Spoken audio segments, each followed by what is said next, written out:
Hello students, today I am going to discuss about basics of microscopy. I am Dr. A.K. Sarkar from Faculty of Science, Sri Rawatpura Sarkar University, Raipur. In 1674, Antony von Leeuwenhoek built a simple microscope with only one lens to examine blood, yeast, insects and many other tiny objects. There are two fundamentally different types of microscope, the light microscope and the electron microscope. Light microscopes use a series of glass lenses to focus light in order to form an image, whereas electron microscopes use electromagnetic lenses to focus a beam of electrons.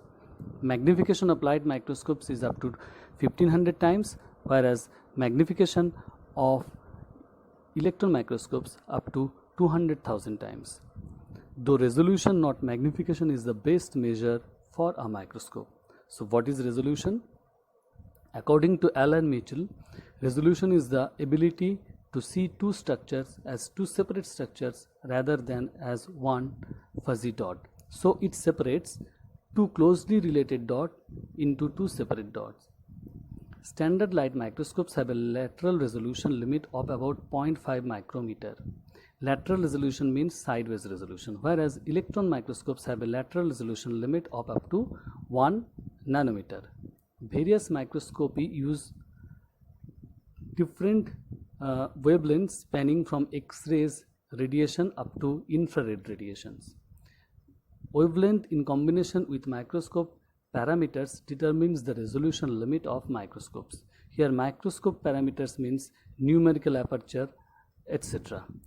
Now this figure shows the resolution limit of a naked human eye and the resolution limit up to electron microscope, where naked human eye has a resolution limit of about 100 micrometer and the resolution limit of electron microscope is about 0.1 nanometer.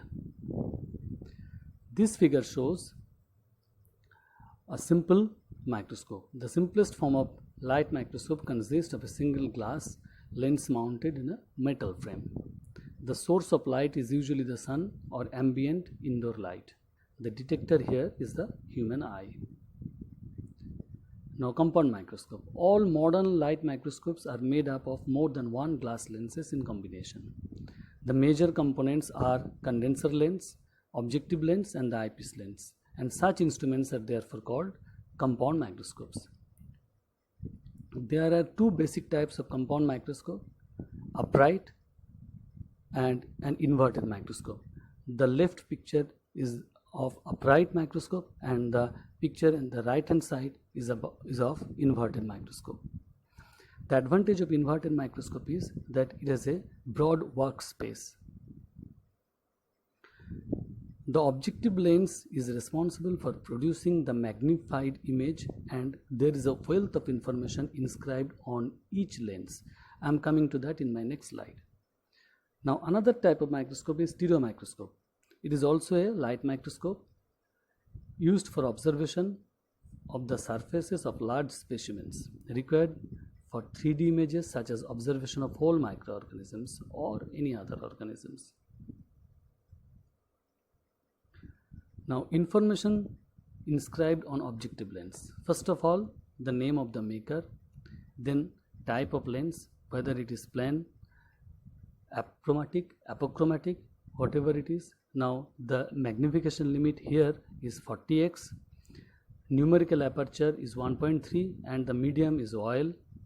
Now this lens can be used for different applications such as H, it is written H for bright field, DIC for differential interference contrast, optical tube length is 160 millimeter. Cover slip thickness for this type of lens is 0 to 17 millimeter. Working distance from the front of objective lens to object is 20 millimeter and the magnification code here is blue. Now blue magnification code in case of Carl Zeiss lens means 40x. In case of 10x it is yellow and in case of 100x it is white. So that's all about from my side today. Thanks for watching this video. Wait for more video.